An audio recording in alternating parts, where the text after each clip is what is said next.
oleh Nabi, zakatul fitr tuhratun lis-shaim minal lagwi war rafas. Ujar Nabi, zakat fitrah itu adalah pembersih bagi orang yang berpuasa dari segala macam hal yang sia-sia.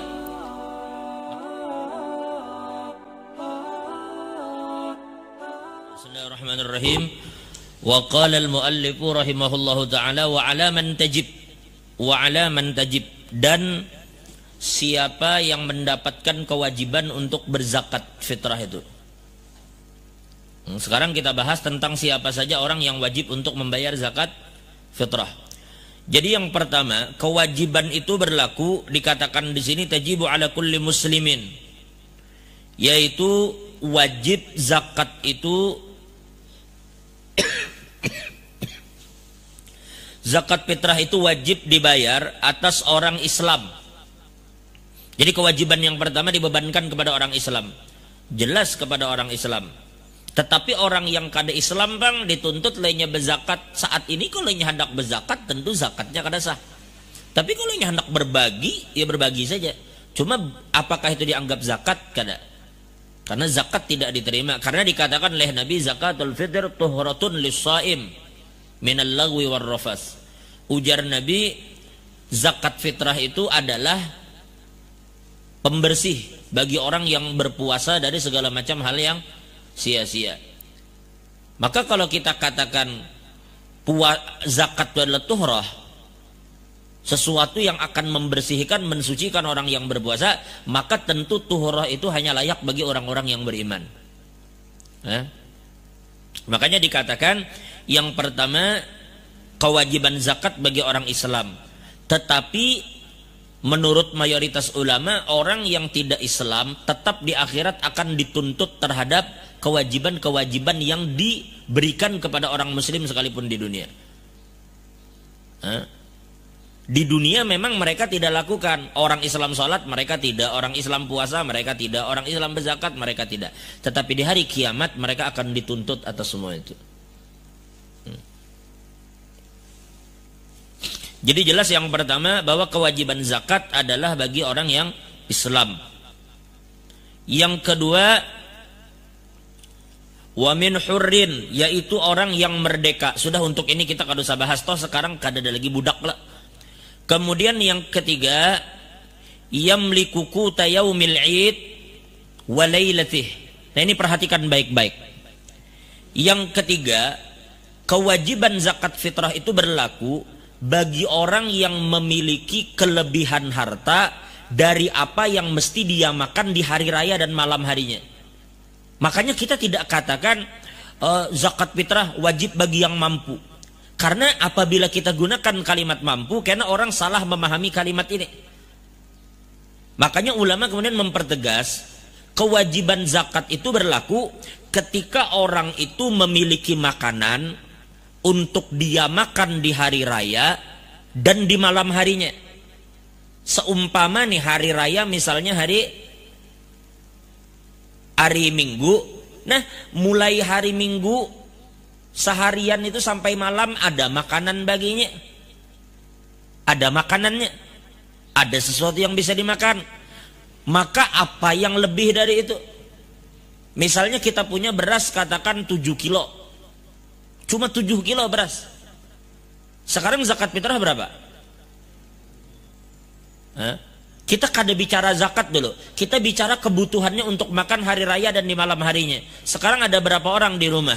Katakan di rumahnya ada 4 orang. Suami, istri, anak 2. Suami, istri, anak 2. Siapa yang bisa memasak? Sehari itu biasa berapa tap masak?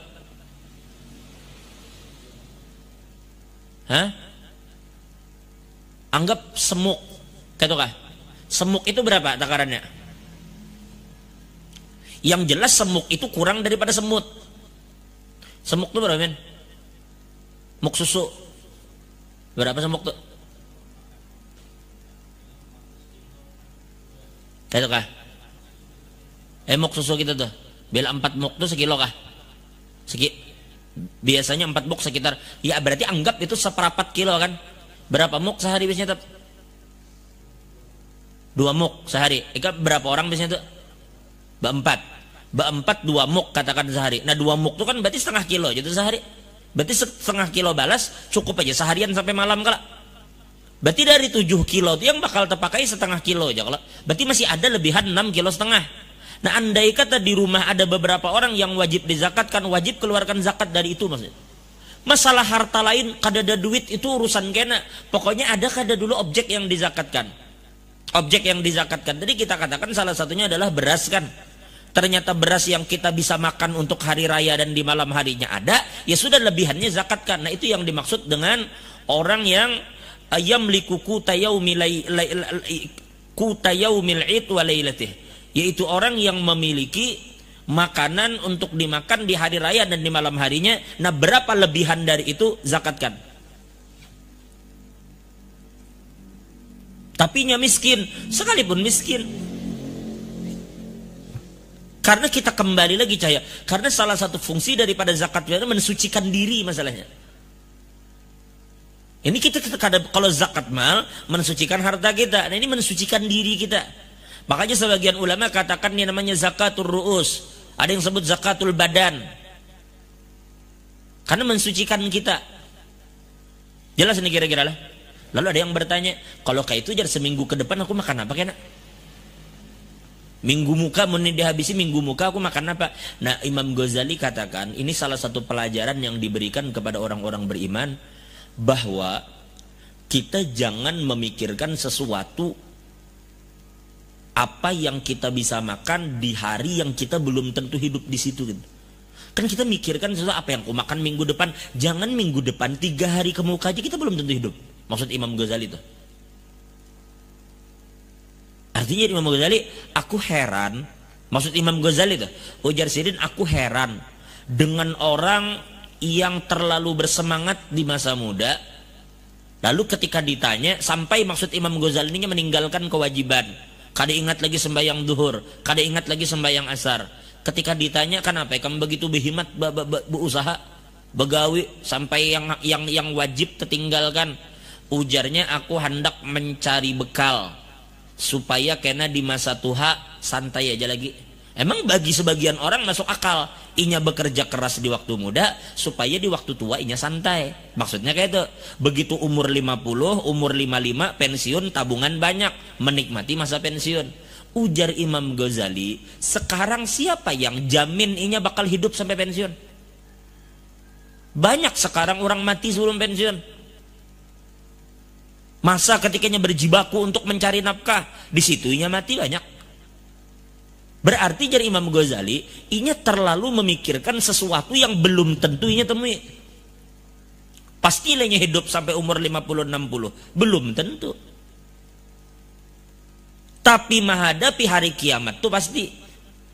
Menghadapi hari akhirat pasti. Maksud Imam Ghazali, kalau jua mencari bekal, baik cari bekal segini hidup di akhirat, daripada mencari bekal di umur 60 yang inya belum tentu temui. Maksud Imam Ghazali gitu. Dan itu mengajarkan kita aja ya. Artinya, makanya dalam sebuah hadis, ya, dalam sebuah hadis Nabi SAW katakan, kan diriwayatkan di antaranya Imam Tirmidzi, Nabi katakan, man asbaha aminan fi sirbih. Kemudian apa jalan Nabi? Aminan fi sirbih itu maksudnya barang siapa, anggaplah kita nih bangun pagi gini lah, bangun pagi, kemudian aminan fi sirbihi, kemudian dirinya, keluarganya, masyarakatnya aman gitu nih, aman nggak deh, aman. Kemudian ujar Nabi, wa mu'afa fi jasadih, dan kemudian badannya sehat. Udah, kita ini aman, keluarga aman, kemudian masyarakat aman, begitu bangun badan sehat. Kemudian ujar Nabi, wa indahu qutu yaumihi, dan dia memiliki sesuatu yang bisa dimakan di hari itu. Ada yang bisa dimakan. Pertama, apa tadi? Kita, keluarga kita, masyarakat kita aman. Yang kedua, awak kita sehat. Apa lagi? Yang ketiga, ada sesuatu yang bisa dimakan di hari itu. Ujar Nabi apa? Ujar Nabi, hizatid dunya hizat lahud dunya bihadzafiriha. Maka seakan-akan janabi dunia itu jadi miliknya sudah. Seakan-akan dunia ini terkumpul di dirinya. Paham maksudnya? Artinya tinggal kita bersyukur aja lagi. Amun memikirkan supaya rumahku kayak rumah Sidin, bah itu kado semikirakan itu. Karena orang berpikir rumah ganal bahagia mana, belum tentu rumah ganal itu bahagianya. Kan maksud Nabi apalagi dah, apabila kita keluarga masyarakat aman, kada saling menyakiti antara satu dengan yang lain, anak bakti aja lawan orang tua, bini bakti aja lawan laki, kurang apa lagi. Mbah tuh awak sehat pulang, kada garing. Mbah tuh sagan makan hari itu ada, kawa makan masih. Udah jadi dunia jadi milik ente bahasa kita. Hah? Izzat lahud dunya bihadzafiriha.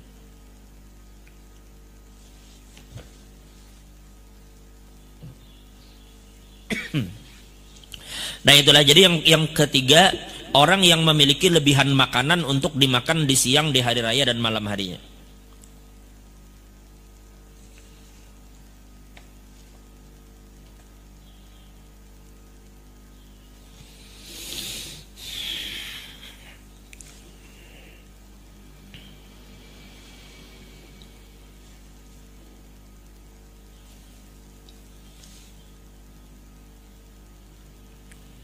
Jadi kita ulang sekali lagi, syarat daripada orang yang membayar zakat fitrah itu yang pertama Islam, yang kedua artinya maksudnya syarat wajib lah, syarat wajib.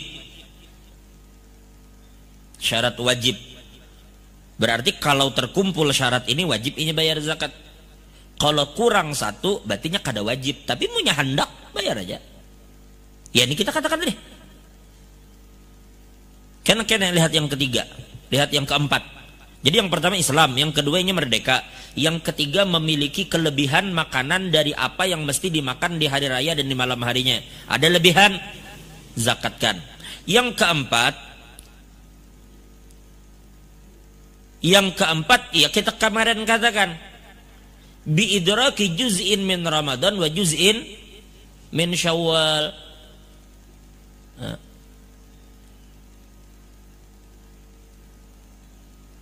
Yaitu orang yang bertemu dengan Ramadan meskipun sesaat dan bertemu dengan Syawal. Makanya kemarin sudah kita bahas, lihat pembahasan sebelum ini, kita katakan apabila ada orang tua yang meninggal tanggal 30 Ramadan habis asar, berarti kan dia tidak bertemu dengan malam hari raya, ya, tidak bertemu dengan tenggelamnya matahari di hari terakhir bulan Ramadan.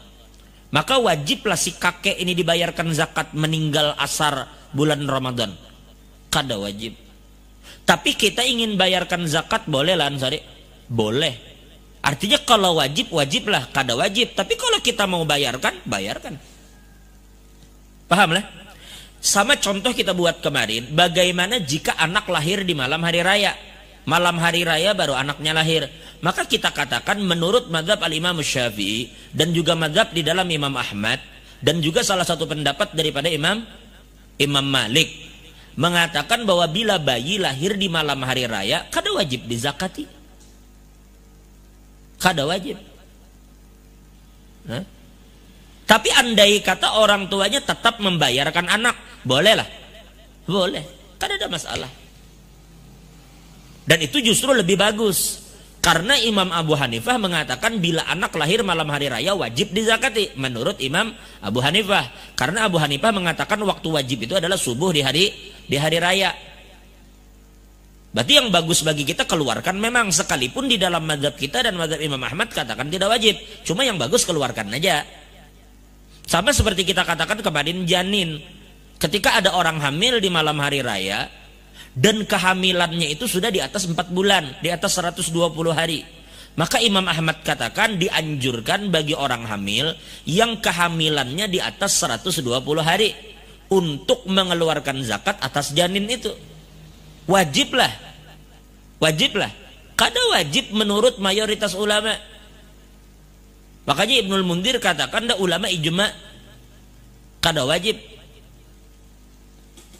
Itu dinukil oleh Imam Asy-Syaukani dalam Nailul Autar. Artinya kada wajib.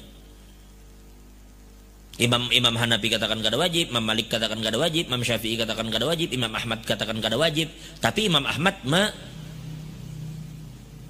menganjurkan. Kenapa? Karena Sayyidina Utsman bin Affan beliau menyuruh supaya anak yang berada dalam janin itu dikeluarkan zakatnya. Cuma itu ibarat bahasa kita dianjurkan saja, kada wajib. Nah ini maksudnya wajib lah, kada wajib. Tapi boleh lah, ya boleh, kada masalah. Paham itulah? Nah berarti kalau orang tidak Islam kada wajib zakat. Kemudian inya kada merdekanya budak kada wajib zakat. Kemudian yang ketiga inya tidak memiliki makanan, memang kada punya apa-apa, kada wajib zakat.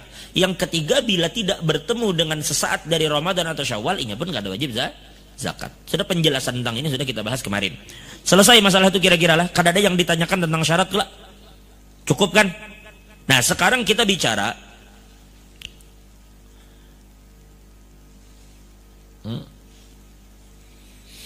pertama, kita katakan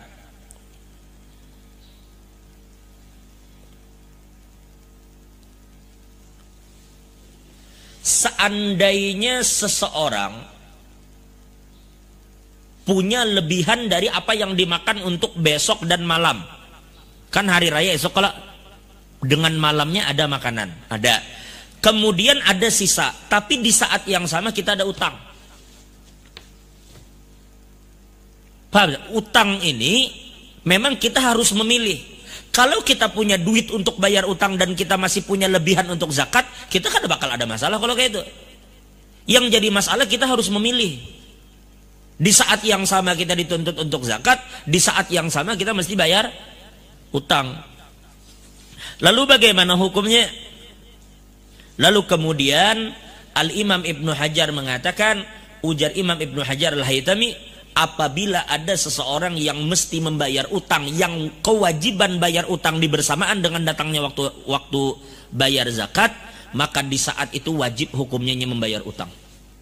Waktu bayar utang telah tiba dan memang harus saat itunya bayar. Di saat yang samanya mesti berzakat, maka utang nanginya bayar. Itu pendapat Imam Ibnu Hajar. Nah, jelas lah. Tetapi ujar Imam Romli bilang, ujar Imam Romli, kalau utangnya masih lawas. Kan Ibnu Hajar katakan, pokoknya bilanya ada utang, duit itu bayarkan ke hutang. Jangan digunakan untuk zakat. Karena ini berarti kada mampu namanya itu. Kalau nya kada mampu, kewajiban kada berlaku baginya. Maka duit itu gunakan bayar utang, kayak jelas lah. Tapi ujar Imam Romli kada, ujar Imam Romli kita lihat dulu. Kalau utang ini ternyata masih diberi tempo, masih lawas, sekarang nih tiba kewajiban kita untuk berzakat. Sedangkan utang orang masih beri tempo, katakan bulan depan dilunasi atau 2 bulan lagi dilunasi. Dan kita yakin dalam 1 atau 2 bulan ke depan kita bisa kok bayar utang. Insya Allah. Maka ujar Imam Romli, duit ini atau makanan ini bayarkan ke zakat. Kalau kita masih diberikan waktu atau tempo untuk membayar utang.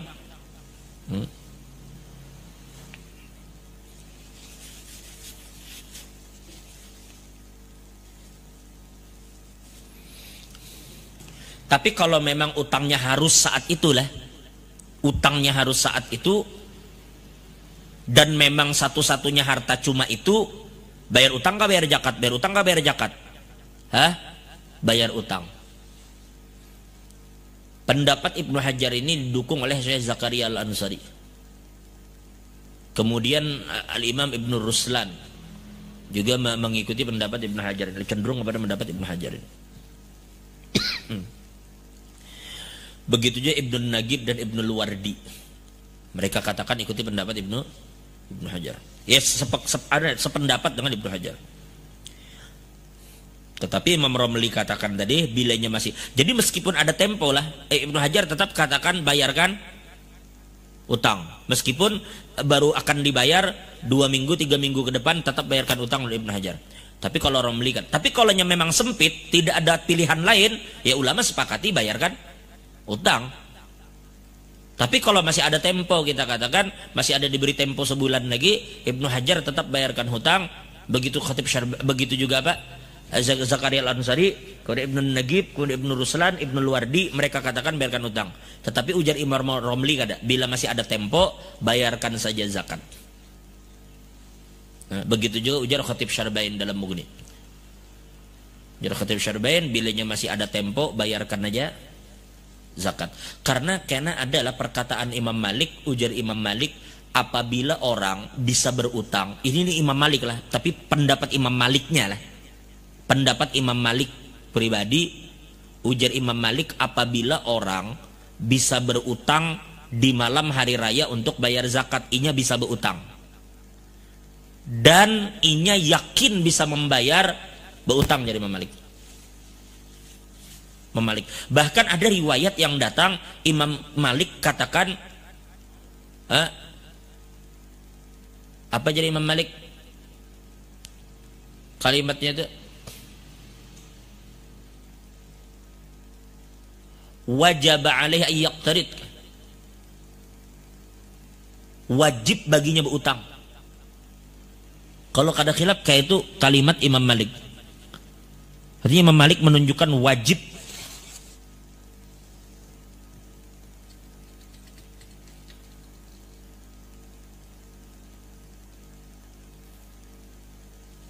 Oh ya, dikatakanlah. Oh begitu juga Malikiyah, hampir rata-rata pendapat dalam mazhab Malik. Innahu idza kana bi istita'ati ay yaqtarida wa huwa yarjul qada la wajaba alaihi ay yaqtarida wa idza kana la yarjul qada fala yajibu alaihi. Apabila ia mampu kira-kira untuk membayar utang itu, makanya berutang. Tapi apabila ia kada bakal mampu bayar utang, jangan berutang. Itu pendapat dalam mazhab Malik. Nah makanya kita katakan apabila memang jatuhnya utang ini masih bisa dibayar sebulan 2 bulan ke depan dan ada duit untuk bayar zakat, ujar ulama bayar aja zakat, ujar Imam Ramli. Sudah, artinya itu bukan hal yang untuk diperdebatkan. Intinya mereka memiliki pendapat seperti itu dan boleh bagi muqallid atau orang seperti kita bertaklid kepada mereka. Apakah kita ikuti Imam Ibnu Hajar yang mengatakan tidak bayar zakat dan dibayarkan utang, atau kita ikuti pendapat Imam Ramli yang mengatakan bayarkan zakat dan utang ditunda jika memang diperkenankan untuk menunda bayar utang.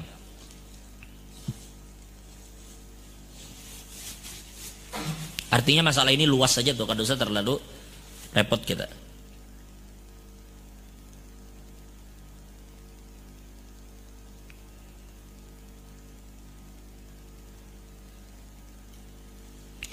Kesimpulannya ulama katakan apabila harta yang dimiliki seseorang itu lebih kecil dari jumlah utang, berarti jumlah utang lebih banyak daripada harta kan? Kita punya harta coba sebagian besar hasil utangan. Nah inilah akhirnya ini hidup banyak duit tapi hasil utangan. Makanya Nabi sudah katakan bila ente bangun, kemudian ente aman, keluarga aman, masyarakat aman, badan sehat, apalagi makanan di hari itu ada, sudah dunia jadi milik kita. Harus bersyukur aja. Tapi pun andai katanya punya harta tapi hasil berutang dan utangnya lebih besar dari jumlah hartanya, menurut qaul qadim di dalam mazhab al-Imam Syafi'i, inya kada wajib berzakat. Itu qaul qadim Imam Syafi'i.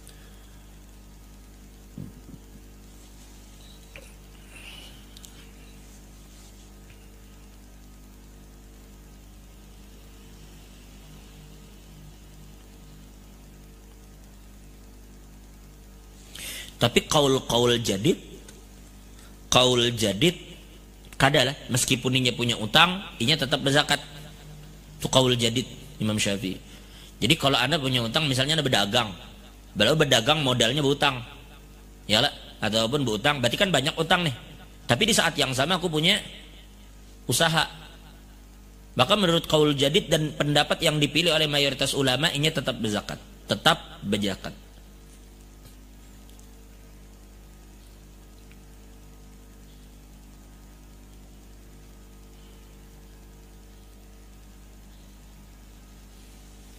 Ada juga ulama yang mentafsir. Apabila zakatnya itu zakat emas, zakat perak, zakat jual beli, bilanya punya utang, utang mencegahnya dari zakat. Ada pendapat yang mentafsir lagi. Cuma mayoritas ulama Syafi'i katakan bilanya berutang, masih ada utang, tetap utang itu tidak mencegahnya dari zakat. Itu qaul jadid dan pendapat mayoritas ulama Syafi'i. Baik, Itu disebutkan dalam Hasyiyah Bughiyatil Mustarsyidin. Di dalam Hasyiyah Bughiyah, bukan di dalam Bughiyahnya, tetapi di dalam Hasyiyahnya. Nah, Bughiyatul Mustarsyidin itu fatwa Abdurrahman masyhur, tetapi kena ada Hasyiyahnya lagi, Hasyiyah Bughiyah Mustarsyidin.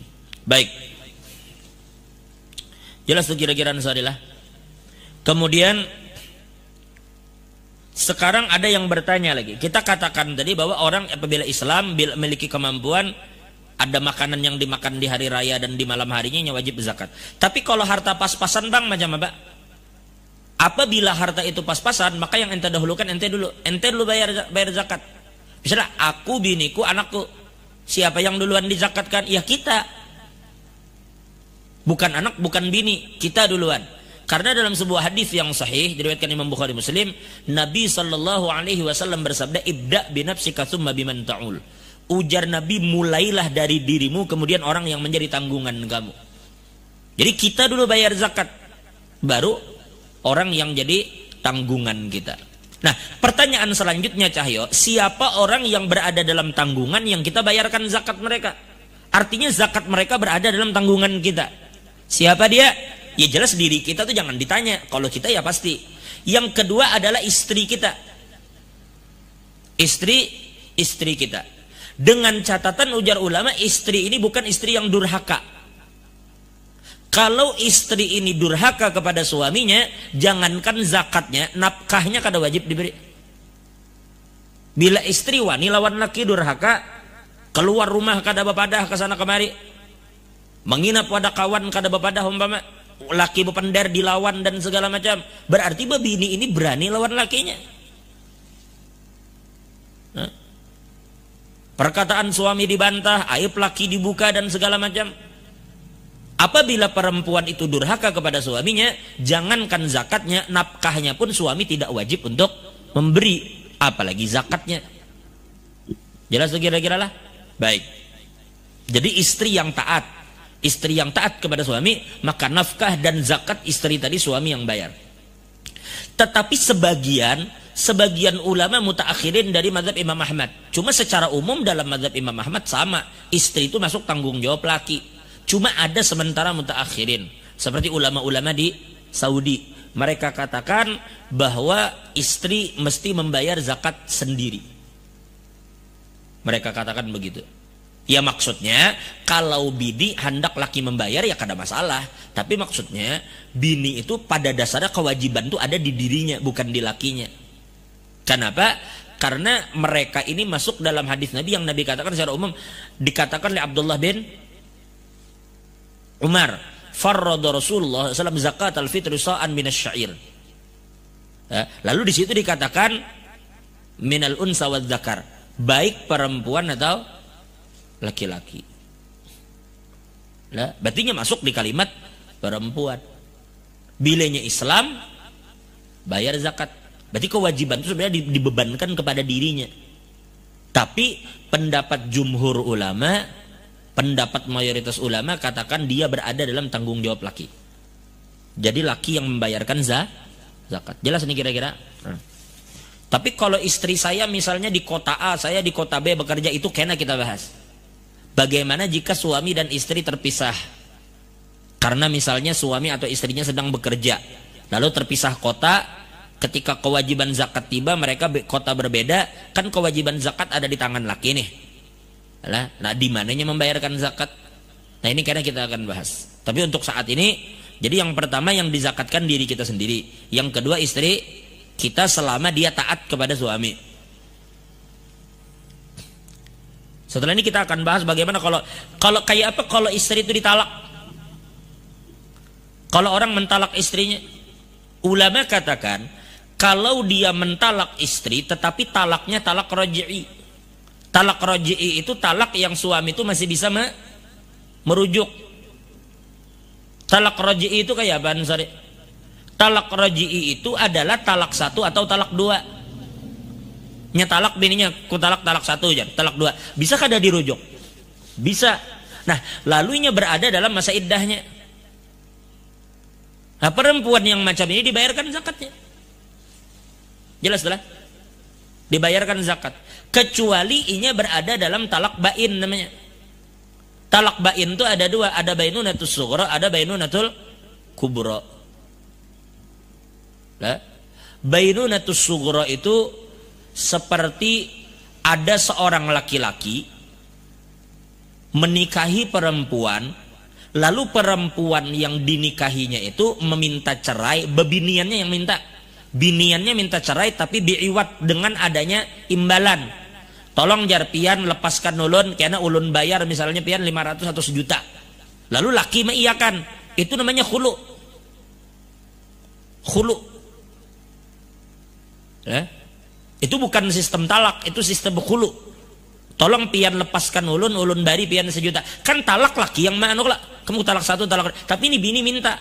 Tapi diberi imbalan. Pian jar kalau mau mencerai ulun bari 1 juta. Atau ulun beri ini, beri ini. Jadi laki ya sudah kalau begitu. Aku lepaskan nih kam. Dengan ianya imbalan. Nah tuh khulu. Bila terlepas macam itu meneh, maka bilenya kada kawa lagi dirujuk. Ini mesti kawin dengan nikah yang baru, dengan akad.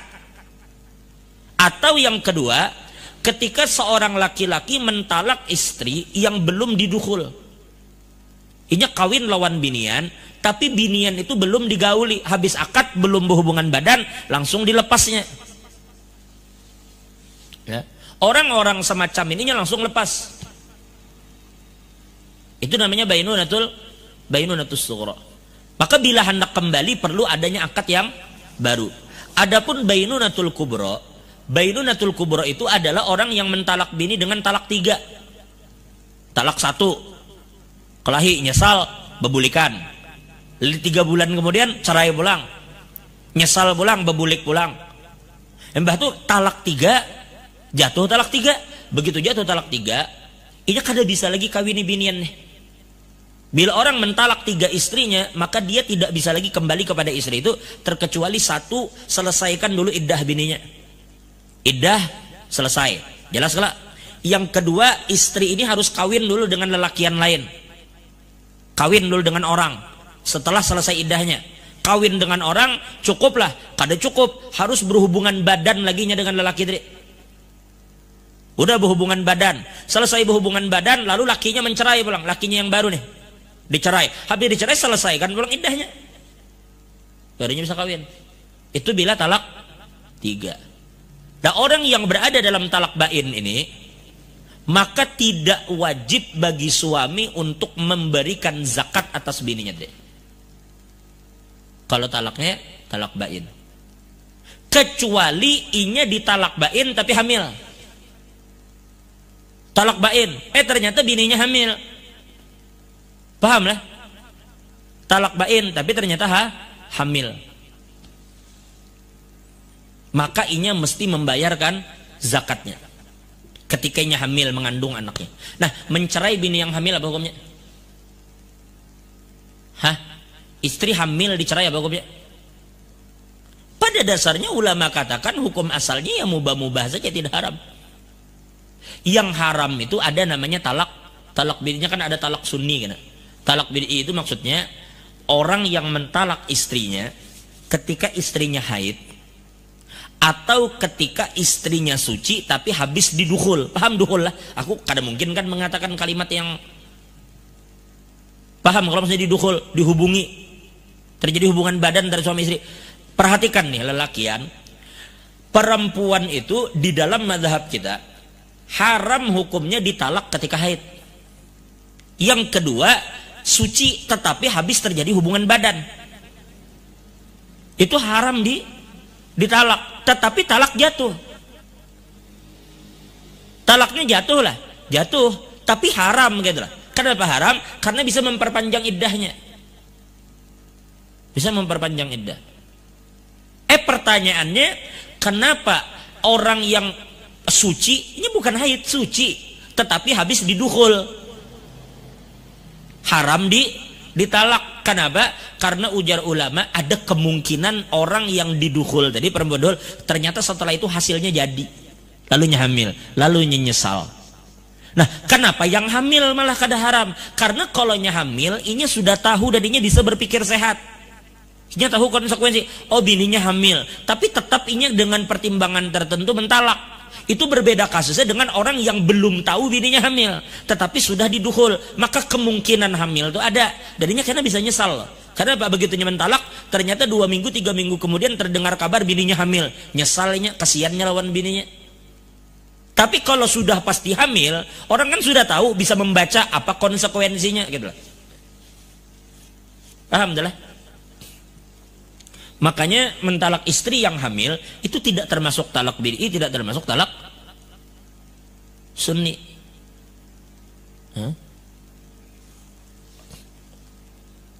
Seperti mentalak perempuan yang sudah menopause, itu bukan bid'i, bukan sunni. Atau kawin dengan bebinian yang belum haid, belum haid lagi binian kawininya. Nah macam itu tuh, jelas tuh kira-kira lah. Oke, kenapa jauhnya jadi bab talak? Kesimpulannya, apabila orang punya istri, istri wajib dibayarkan zakatnya, suami yang menanggung selama istrinya tidak durhaka. Lalu ada yang bertanya, kalau dia bercerai dengan istrinya di bulan Ramadan, apakah dia wajib bayarkan zakat istri yang dicerai? Kita lihat. Kalau dia mencerai istrinya talak 1, talak 2, berarti masih bisa rujuk, masih dalam masa iddahnya, maka suami bertanggung jawab atas zakat istrinya. Hukumnya sebenarnya hukum bini. Kalau orang masih talak 1, talak 2 itu hukumnya hukum bini, cumanya kada boleh berhubungan badan ya. Diam gininya masih laki nyiapkan wadah. Misalnya ada rumah, bebinian itu cuma dipisah wadahannya aja. Tapi nya tetap bertemu. Ya memang agama tuh menyuruh kayak itu, tetap bertemu supaya karena laki ini hati itu jadi lebih ringan. Kemudian tiba-tiba ada penyesalan kenapa jadi marah ini, diharapkannya bakal rujuk tadi sebenarnya. Makanya jangan juga kemudian mentang-mentang ditalak laki talak 1 langsung pulang ke rumah orang tua. Kada kayak itu sebenarnya. Justru agama itu masih mendorong supaya kembali. Ya.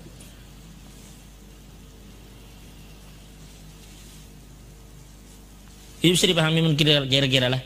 Amun dipahami secara perlahan, insya Allah paham aja. Jadi istri yang durhaka tidak dizakatkan oleh suami, bahkan nafkahnya pun tidak.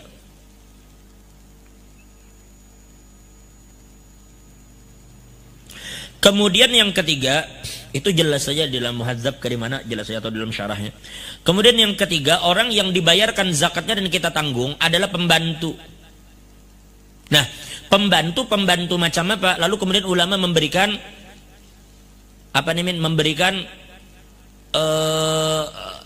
rincian. Apabila pembantu itu adalah pembantu yang memang memiliki gaji tetap, apapun dia, apakah dia membantu mengurusi anak macam babysitter, atau hanya membantu rumah tangga dan segala macam. Apabila dia telah diberikan gaji tetap, kita beri misalnya 2,5 juta sebulan, atau 3 juta, atau 3,1 juta sekian, maka tanggung jawab zakat berada di perempuan itu tadi, si pembantu tadi, bukan kepada majikannya. Jika dia telah diberikan gaji yang menetap, jelas. Tapi bila pembantu itu benar-benar membantu dengan tenaganya, ya wayah diberi duit, wayah kada, inya berkhidmat membantu di situ, maka zakat si perempuan tadi majikannya yang tanggung. Bilanya kada diberikan gaji tetap, maka tuannya yang tanggung. Nah, yang ketiga, bila ternyata perempuan ini terikat dengan pernikahan, si pembantu tadi, asisten rumah tangga tadi, inya punya suami, maka sudah suami yang nanggung, suaminya yang tanggung. Jelas apa jadi? 3 sudah. Kalau diri kita sendiri, istri kita, kemudian orang yang membantu kita tetapi dia tidak diberikan upah dengan tetap, artinya wayah dibari, wayah kada gitu. Kemudian yang keempat adalah anak. Anak ini ulama katakan, sebagian ulama katakan wa in saful wa in nazal, sekalipun turun ke bawah. Kalau terutama anak kita yang kecil yang tidak memiliki usaha, belum balik, itu jelas orang tua yang tanggung. Tapi ketika anak itu sudah balik dan memiliki usaha, maka anak itu bertanggung jawab atas zakat dirinya sendiri. Karena kita pahami lah, kenapa kita bedakan antara anak yang balik dan berisi usaha dengan yang kada. Kayak ilmu itu Pak Usman sudah balik banyak. Belum kelak. Belum balik berarti. Masih umur 9-10 mungkin belum baliknya. Nah berarti kan tuh anak belum balik. Nah itu masih Abu Utsman kira nang mano menjakati. Tapi si Utsmannya, kakaknya Utsman itu jakat seorang. Karenanya sudah diisi usaha, sudah dewasa. Apa yang kita maksud di sini, Cahyo? Maksudnya orang macam istri itu kan tanggung jawab kita tuh, atau anak-anak kecil tanggung jawab. Nah ketika kita bayarkan zakat mereka, mereka suka kada suka, mereka mau kada mau, itu hukumnya sah-sah saja gitu. Tapi berbeda dengan anak yang sudah dewasa tadi. Kita punya anak dewasa, kita membayarkan zakatnya, ulama katakan tidak sah apabila tidak ada izinnya. Karena tanggung jawab zakat itu pada dasarnya ada di tangannya. Jadi perbedaannya adalah apabila itu istri kita atau itu anak kita yang kecil, kita berhak untuk mengeluarkan zakat mereka meskipun mereka kada tahu. Atau bahkan mereka kada mau. Ujar yang bini, Kak, ulun ini ada aja usaha, ada aja duit, pokoknya zakat ulun jangan dibayarkan, ulun bayar seorang pakai usaha ulun. Tetap suaminya berhak membayarkan zakat. Maksud kita. Tapi kalau anaknya dewasa, anaknya katakan zakat ulun jangan dibayarkan, ulun bayar seorang. Ya sudahnya bayar seorang, kada kawa kita ganggu gugat. Bisa dipahami itulah. Baik.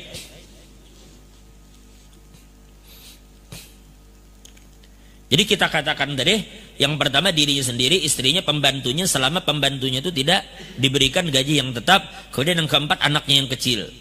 Nah kemudian diantaranya adalah orang tua kita. Jika memang orang tua kita tidak mampu mereka membayar zakat untuk diri mereka sendiri, kita yang turun tangan membayar zakat mereka.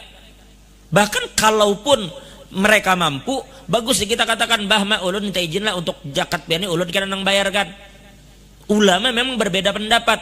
Ada pendapat ulama di dalam mazhab kita katakan bahwasanya kita memang memiliki hak mutlak terhadap orang tua. Tapi ada memang sementara ulama lain katakan memang orang tua itu ditunggu dulu apakah mereka tidak mampu atau ada izin mereka jika mereka mampu. Ada yang katakan begitu. Memang pada dasarnya lah ulama katakan sebenarnya kada boleh kita katakan orang tua kada mampu. Karena mestinya orang tua itu harus terus mampu dengan mampunya anak. Kada bisa kita katakan orang tuanya kada mampu tapi anaknya mampu. Kayak apa kayak itu? Karena jelas orang tua itu berada dalam tanggung jawab anak. Biar ente sudah kawin. Tapi orang tua dalam keadaan kekurangan, itu tanggung jawab anak sebenarnya. Bahkan dalam urusan nafkah, umpama mama kita kadada. Mamanya kadada, ninggal mamanya, mama kandungnya. Lalu bapaknya kawin lagi, berarti mama tiri kalau namanya, men. Mama tiri namanya. Tapi bapak ini kada mampu kesian. Kada mampu nang begawi tuh. Kada mampu mencari nafkah. Cuma kawin urusan lain kan. Kawin sidin lawan binian. Ternyata sidin kada mampu. Tapi telanjur sudah kawin. Bahkan nafkah bini sidin itu kita yang tanggung jawab. Nafkah bini bapak. Artinya maksud bini bapak itu mama tiri. Mama tiri itu berada dalam tanggung jawab kita nafkahnya apabila bapak kita kada mampu. Kayak itulah. Hanya kita katakan ayah dan ibu itu kita yang membayarkan zakat mereka. Itu disebutkan dalam Ghayatul Muna. Ghayatul Muna itu adalah syarah paling besar dari kitab Safinatun Najah. Nah, kitab Safinah itu kan banyak syarahnya. Ada Kasyifatus Saja, ada Nailur Raja. Yang paling ganal Ghayatul Muna. Ghayatul Muna itu hampir isinya itu banyak mengutip dari kitab Mughni. Isinya itu boleh kita katakan ambilannya dari kitab Mughni. Ghayatul Muna itu. Jelas itu. Nah artinya dalam mazhab kita 6 orang ini tadi, kitanya, istri kita, pembantu kita yang tidak diberikan gaji tetap, anak kita, bapak dan ibu, mereka itu berhak untuk kita bayarkan zakat mereka sekalipun mereka tidak mengizinkan. Terlepas dari yang terakhir, bapak dan ibu lah. Ada sebagian ulama katakan menunggu sampai mereka tidak mampu dulu. Tapi biar aja kita cenderung kepada pendapat yang katakan kita aja yang bayarkan zakat mereka. Nah, andai kata duit kita cukup 1. Kita bapak hidup, mama hidup. Tapi maaf lah mereka kada mampu, Mereka kadang mampu bayar zakat, kita yang bayarkan, tapi kita pun pas-pasan, cuma cukup untuk membayarkan satu dari mereka. Kita sudah, anak sudah, bini sudah. Sekarang ada lebihan, cuma cukup untuk satu orang. Yang kita bayarkan abah kan mama? Hah? Yang kita bayarkan abah mama? Abah. Yang kita bayarkan abah. Kenapa? Karena ujar ulama, zakat ini tata'allaq bil izzah, berkaitan dengan kemuliaan. Sedangkan nafkah tata'allaq bil hajah. Ketika kita bicara nafkah, nafkah ini kaitannya dengan kebutuhan.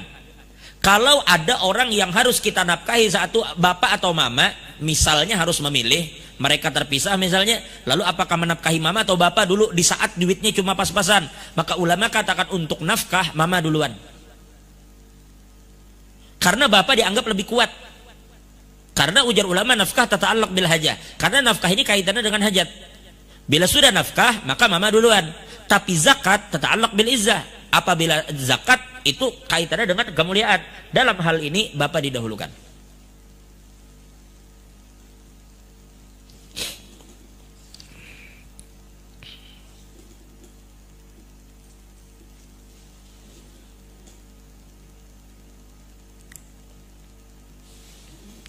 Kita ulang sekali lagi. Apabila ada anak yang sudah dewasa, sudah balik, sudah punya usaha, lalu anak itu ingin dibayarkan zakat oleh bapaknya. Padahal anaknya sudah bekerja, tapi bapaknya tetap, oh itu anakku, aku aja yang bayarkan. Bolehlah. Bolehlah ayahnya bayarkan zakat untuk anak yang sudah dewasa. Boleh dengan adanya izin si anak. Boleh dengan adanya izin anak. Tapi untuk anaknya yang kecil, oh kada perlu izin.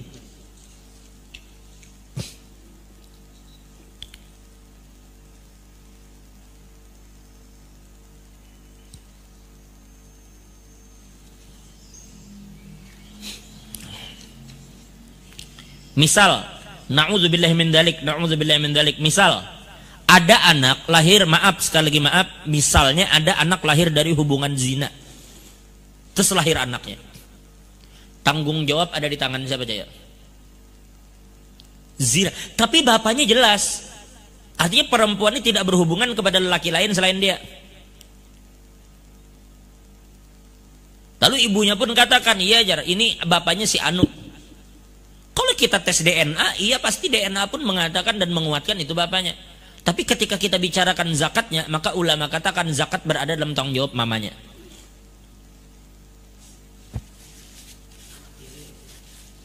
Kayak apa tuh? Anak? Ini punya bapak. Amun bapaknya meninggal kan, ini sekarang punya wali kada? Mun ada walinya, karena walinya.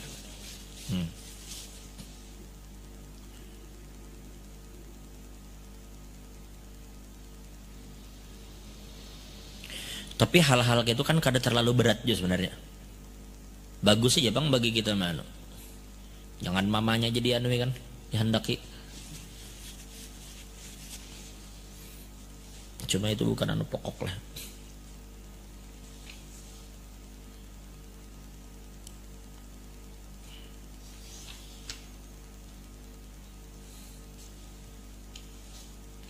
Nah itu berkaitan dengan masalah syarat. Sudah kita bicarakan tadi tentang orang-orang siapa, syaratnya apa. Kita anggap cukup. Allah alam bisawab.